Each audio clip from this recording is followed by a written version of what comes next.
сайн байцгаана уу? Та бүхэндээ энэ төслийн баг ахлагч ганц огтоо батарей зүү та бүхэндээ хэлжээ. Миний би энэ Харвал аймгийн ерөнхий боловсруулалтын 16 дугаар сургуулийн 19 бэ ангид энэ жил төвшин суралцж байгаа. Та бүхэндээ За сайн байцгаана уу? Намад багийн энтэй төслийн менежер Булан Чимэг байна. Миний хувьд болохоор Харвал аймгийн 1-р сургуулийн 12 бэ ангид сурагч байгаа. Сайн байцгаана уу? Наа бүрэн төгтөх гэдэг. Одоо 12 дахь ангид орхон дахин цом суралцдаг.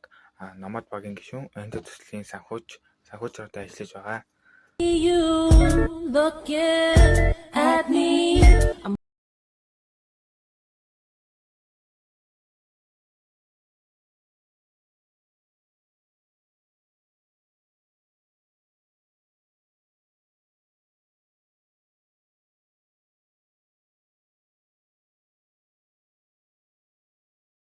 та бүхэндээ одоо энэ төслөө яагаад хийх болсон та бүхэнд тайлбарлаж байна. Та бүхэн ерөнхийдөө өдөр болгондоо ерөнхийдөө ондоо одоо чихрээдэг бичээдэг тэр аль мацаадыг бид яг өсвөр насны хүүхдүүд бид зүгээр л хогийн савыг хийж чаддаг. Тэрээс илүү үйлдэл хийж чаддгүй. Бид нэр өсвөр насны дээр хогийн хамгаалалт ажиллаа тэр хогийн зэврүү бараа хогийн зэврүү хайдгүй мөн тэр бараа хогийн зэгээс тэгээ бид дахин боловсруулахад одоо төвөд ч юм эсвэл сурвалж чаддгүй.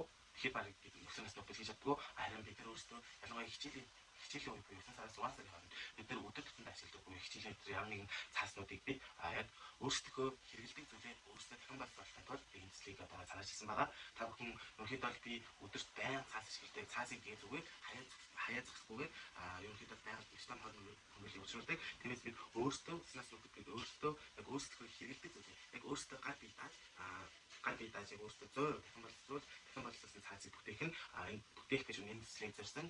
За миний би та бүхэнд мөн энтэй төслийнхаа гол зорилгыг өөрийнхөө үгээр товчхон танилцуулъя. Та нар маань анзаарсан бол энтэй гэдэг нь болохоор эрүүл наваа таатай орчин гэж судахтай байгаа. За бидний төслийн гол зорилго бол цаасыг дахин боловсруулъя ганц удаа хэрэглээд хаях биш.